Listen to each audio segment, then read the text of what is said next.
When I was younger, I have a chip on my shoulder. I need to prove self-worth because you don't know what it feels like to be a child that your own parents don't want nothing to do with. And one of them had to threaten the other one's life just to make sure that you were born. That's some heavy shit when you put it on you. So I spent my life building something in me to make my parents understand that that didn't stop me. I didn't grow from the same vine they did. I cut myself off. I planted myself here. And all of you are my fruit. I'm living for all of you. I do this for a reason. I want you to understand that I'm investing my time. I'm investing the wisdom that I gained over hardships in the hopes that you'll appreciate the fact that I could be doing something else on my fucking Saturday mornings. I could be doing something else besides this, where I'm not getting paid to do this. Not getting chump change from YouTube, $25,000, $28,000 a month. You already saw I can do that in a week. Real money. Some of you stand in your own way. And you don't understand when I'm trying to ask you to take stock in yourself. What is it you're doing wrong? That's an uncomfortable thing to pursue and try to investigate. What is it you're doing incorrectly? All of my personal students that are profitable, they have done that. And they don't hide from it. Ask any of them that are making fucking real money. Hey, what did you struggle with most? What do you struggle with still today? What was your greatest learning experience? What are your weaknesses? They're easily answering you what they are. They're not like these fucking misfits online, hiding like they don't have any weaknesses at all.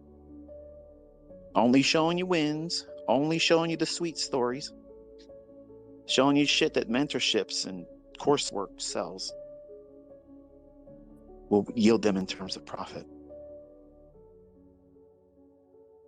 The real people, the ones that have really gone through this process correctly, they didn't lose sight of what makes them go off the rails.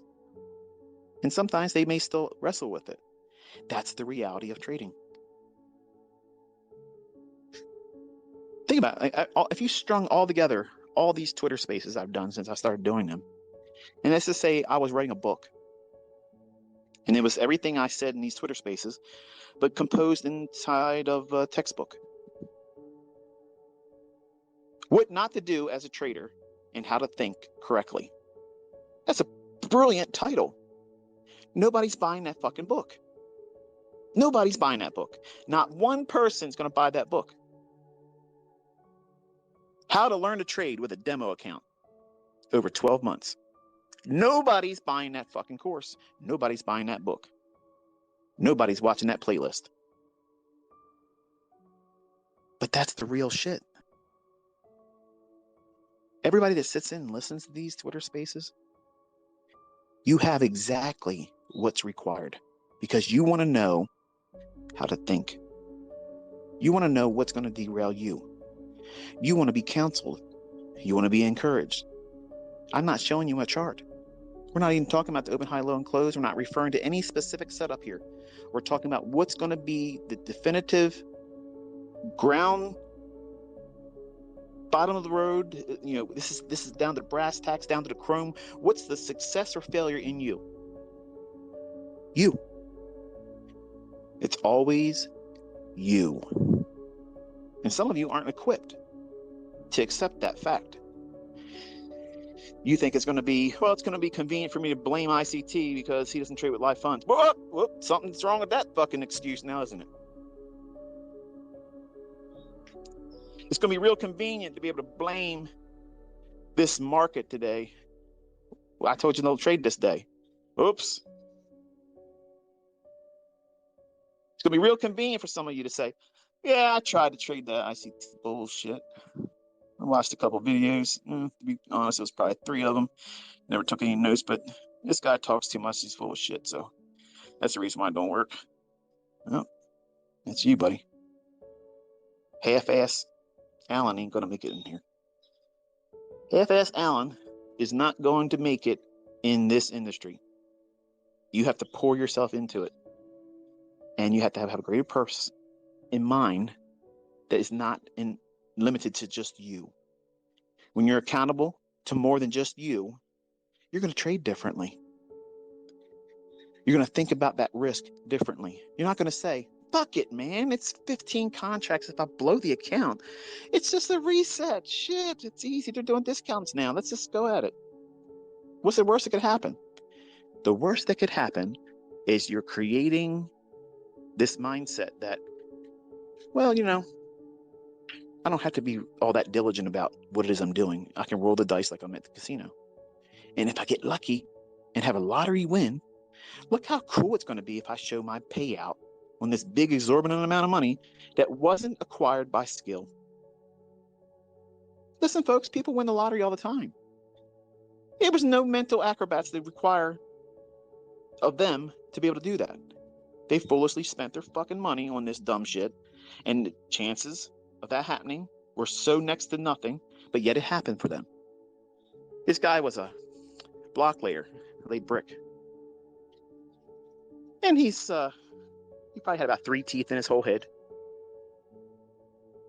Bald, drove around with a trash bag duct taped over his passenger side window for years. Never replaced it. Had a young girl working at a laundromat in Middle River, a little blonde haired girl. She was the attendant. And obviously he's too old for her, and he's probably dirty old man mentality. He would go in there and play on their little slot machines, and illegally they would pay out, if you won. That happens a lot in the bars and stuff around here still today.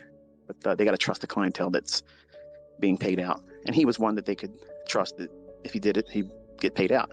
You're not making much. In fact, he's probably spending more money than he was actually getting out doing it. Long story short, he went up and said, I want to get a scratch off. And the girl that he had the fancy for said, no, Butch.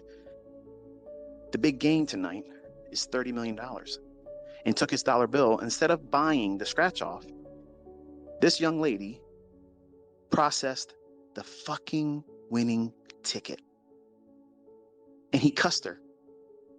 And the very next day, he's on the shoulders of Max Waite, which was his boss, carried around on the news.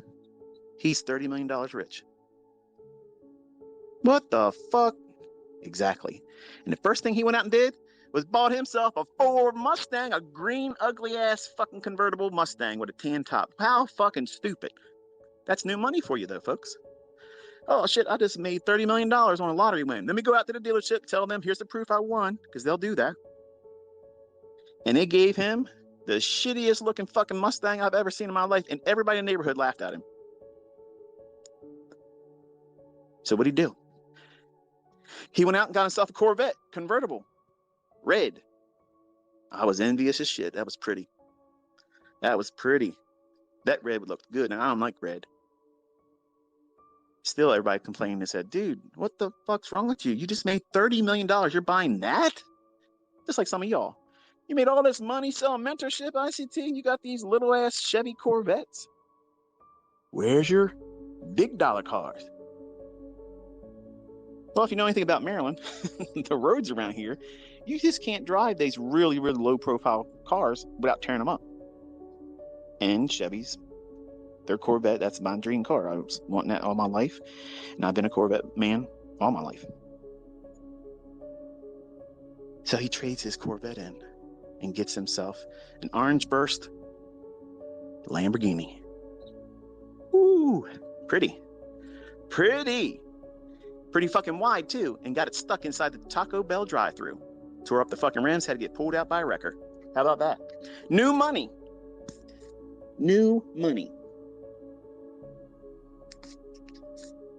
You think that's stupid? He traded in once he got his rims fixed, got a Ferrari, and didn't get the vibe that he was hoping for it. Traded the Ferrari in for the same fucking Lamborghini that he gave up, that he replaced the rims for. Now, what is that? That's Little Pig number 1. Straw house.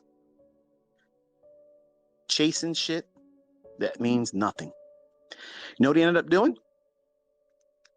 Still going in that laundromat. I think he got $13.5 million because he did the cash option. I would have done the annuity. And still bet on that fucking little poker machine that wasn't going to pay him anything. What did he really want? He wanted that girl. And you know what? He got her. Took her to Atlantic City. They stayed up there a couple times. And not to be crude, but he hit it and quit it. I've seen her in recent years. She's a mess. And he's been to Atlantic City. He's been to the local casinos here. And you're probably saying, what the hell does this got to do with anything? This is what some of you are thinking like. And if you get these big payouts, you're going to act just like this guy. He spent and wasted millions of dollars in casinos trying to get more. You're not satisfied with $13.5 million? $13.5 million, friends. Listen, you're set for life. You're done. You're done. If you manage it appropriately, your family can live off of that once you're gone. I'm not aware where he's at today because we're talking about something about 10, 12 years ago. Actually, you know what? My son Caleb is... No, we're talking about something 24 years ago. Man, good grief. Time really flew. I don't know where he's at today. I don't know if he has any money left or not, but he's chasing that moment, that feel-good moment. And that's what I was talking about earlier. Thought I lost track, didn't he? No. When you have a win, when you have these success stories, they're fleeting moments. They only last momentarily, and they're gone. They're gone. And you have to go out and try to get something else, something new, some new candy to share with your friends. But you got to keep the bigger piece for yourself because greed. But you want everybody in the neighborhood to say, wow, look at Tommy's bike. Shit. I wish I had a bike like that. Wow, look at him, man. He's dressed out. Look at his drip. Shit. His kicks are awesome. I'm going to get a pair of them. I don't care what I got to sell on Hawk. I'm going to get that. That watch. Look at that watch. Wow, you spent that much? Man, if I had a watch like that, people would really respect me. Let me tell you something, folks. I have watches that cost more than anybody that's an influencer in YouTube finance for Forex or futures. I have watches that cost more than their fucking houses, okay? I don't need to show you that. Who gives a shit about that? They're not good investments. When the shit goes upside down, that watch is going to do nothing for me. Nothing. My Corvettes aren't going to do shit for me. The money in the bank ain't going to do nothing for me. Your greatest lessons are going to be through pain. For the atheists in the crowd. If God was real, why does he allow suffering? Because we are stubborn. And we don't want to listen unless it's hurting. You know you shouldn't smoke. You know you shouldn't eat fast food. You shouldn't be eating McDonald's horse shit. Ain't even food. And you know it ain't good for you. You sit down in front of a physician, they'll tell you you shouldn't eat that stuff. It's bad for you. Yeah, I know, doc, but in moderation. Moderation to you is every fucking other day. Now, all of a sudden, fast forward, you got bad health. You're overweight, cholesterol off the charts, blood clots, everything. You got everything wrong with you. Now, all of a sudden, because you got chest pains, now because you can't walk across the floor a little bit before you're winded, now you want to listen to the doctor's advice. Good doctor, please give me the good news. Give me some good news. I need to feel good. If you listen to that physician and somehow turn your health around, what are you going to remember most? You stuff in your face with that poison, calling it food and convenience? Or are you going to remember, this doctor saved my life and caused me to make a change in my lifestyle?